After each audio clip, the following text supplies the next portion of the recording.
We will see. We will see. I encourage phone calls on the show at 610-632-0975. You can also text 610-632-0975, and we will check the text board.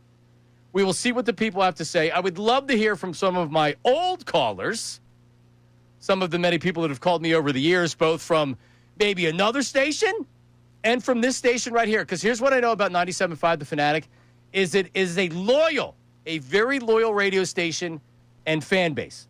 So people I may not have talked to in nearly 10 years, I expect to hear from today, and I want to hear what you think. Because here's what I think about the Eagles, all right? That was a gut-wrenching, annoying second half yesterday.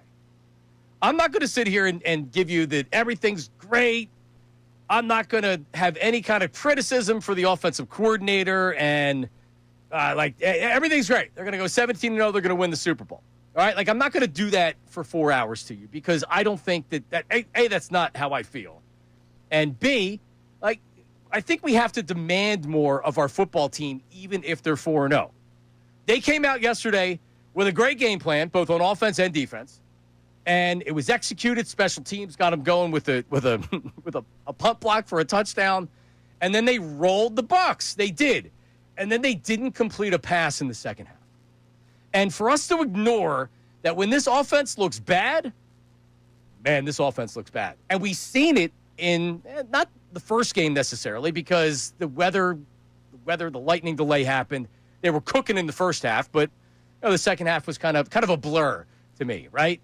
And we know what happened in the second half yesterday. We know what happened in the first half a week ago, right? So they haven't put a full game together. And yesterday in the second half, if you play like that on offense, you're going to lose some of those games. And if they didn't build a big enough cushion to where they were ahead as far as they were, and then the Bucs had some turnovers in the second half that really helped them out, then they might have lost that game yesterday. They might have lost that game. So, overall, and you look at the entire game from the first half to the second half, and there's a lot of things that you like. There's a lot of things that you don't like. But overall, man, I can't come on here today and start calling for the offensive coordinator's job. Kevin Patullo. Do I think he's done a nice job so far? I do. I do think he's done a nice job so far. Do I think it's ridiculous for people to be calling for his head and for his firing? I think it's absolutely preposterous for someone or anybody to really, not criticize. The offense sucked. Yesterday, in the second half, they couldn't do anything. The Bucs made adjustments at halftime. They came out in the second half. The Eagles defensively were on their heels because the offense couldn't stay on the field. And Tampa Bay made a couple of really big plays, 70-plus yard plays for touchdown that got them back in the game. So it was a little bit fluky how they got back in the game. Then again, the Eagles did get a punt return for a touchdown in the first half. But still, the offense is not great right now. The offense, there's a lot of things that need to get better with the offense right now. And here's what I have to say to that. Of course, if you didn't build in for when you were looking at this Eagles team this year, if it wasn't built in that there were going to be some struggles offensively with a new offensive coordinator, which means a new primary play caller, and the fact of year to year in the NFL, defenses spend all offseason. The Eagles won the Super Bowl. Saquon Barkley ran for 2,000 yards. What are we going to do to stop them? And in the first 4 weeks of the season, they have stopped Saquon Barkley. If you remember last year, and I'm old enough to remember last year, the offense went through Saquon Barkley. And when the Eagles needed to throw it against the Steelers, a couple of other games in the Super Bowl, when teams came out and said, we're going to take away Saquon Barkley, and the Eagles couldn't get it going, they've been able to pass the ball. I mean, honestly, the biggest takeaway that I have from the first 4 weeks of the season is that they need to get the running game going more than anything. Jalen Hurts, the passing game, the vanilla offense, blah, blah, blah, blah, blah, blah, blah. This team is at their best when they run the football, period. And they haven't been able to run the football this year. And they're still 4-0. And if you look at the wins, Cowboys tied the Packers last night. They tied them. What a game that was. And I'm not telling you I think the Cowboys are an 11-win team. Cowboys came out and they were throwing haymakers against the Eagles in the first half.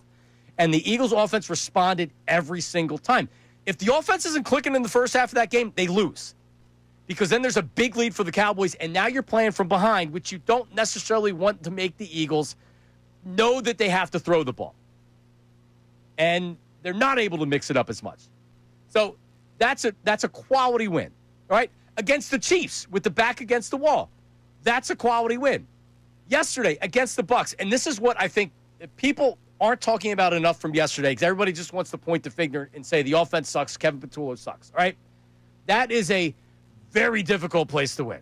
The Eagles know that. The Tampa Bay Buccaneers are among the best 6 to 8 teams in the NFL, and they are a physical, and they are a good team. That is a playoff team, and that is a team that wants to go blow to blow, blow for blow with you, and they're not afraid to do that. And they very easily could have packed it in. They didn't. And they came out swinging in the second half. The Eagles' game plan and their offense in the first half yesterday, they came out, they were awesome. They had the umbrellas, the shades, or whatever they had. They were prepared because they saw what happened in previous years. And they said, we're not going to go down there. And we're not going to let that happen again. Very smart by the Eagles to go down there and what they did. And you know what happened? In the second half, the Bucs made adjustments. And the Eagles, I think, were slow to adjust offensively. And it just seemed like that they were exhausted. And as the game went on, they had some injuries. They had guys that were cramping up. And give the Buccaneers credit. They made adjustments. You're playing against another team. It's not supposed to be easy for the entire game. And the Bucs made adjustments. And they came out, and they really gave it to the Eagles in the second half. A couple fluky long plays, but still. So that was a really, really good win by the Eagles yesterday. You have 4 really, really good wins. I don't know what else to say. This hasn't been an easy 4 weeks. If this would have been, well, they beat the Browns. All right. Oh, well, they beat the Giants with Russell Wilson as quarterback. All right. They played a bunch of bottom feeders. Okay, then I'd be like, you know what? You're not going to beat the good teams like this. You're not. They just beat the good teams. They just beat the Rams that had every reason to come in here with revenge on their minds, a physical team, a good team. They just beat the Rams. They beat the Chiefs. They beat the Cowboys. They beat the Buccaneers in Tampa Bay. So to act like that this 4-0 start isn't impressive, this is a very impressive 4-0 start. And if you're looking at it, oh, but you can't do this the whole season. You're not going to be able to win games like this. They just won games like this all last season. I heard the same thing last year. And it doesn't mean that they don't have to clean stuff up, because they do. They do. The offense in the second half yesterday was completely unacceptable. This happens from time to time. I want you, if you're listening to me right now, you're watching on YouTube, and I'm new to YouTube here, at least being on the radio, new to YouTube. Hi, YouTube. I know the camera's looking at me. I don't know how it's going to look. Look, I'm going to have to go home and watch it to see what I look like on camera. But Google it. Use that search engine, Google. I know Ray Dunn uses Ask Jeeves, I think, still. But look at the record. Look at the other teams, the good teams in the NFL. Who are the good teams? The Ravens. Uh-oh. They got smoked by the Chiefs. The Chiefs, in some of the years that they've won Super Bowls, you're not going to come out and click on offense every year, every quarter, every half. It's not going to happen. And it doesn't mean you can't demand more from your offensive coordinator, from your offense. But realistically, man, I feel great. I'm back on the Fanatic. Middays with Marks. Everything's good. But let's talk about it. 610-632-0975. 610-632-0975. We're going to go to Joe in South Philly to lead us off next, because he's calling. He's made the switch. He made the switch.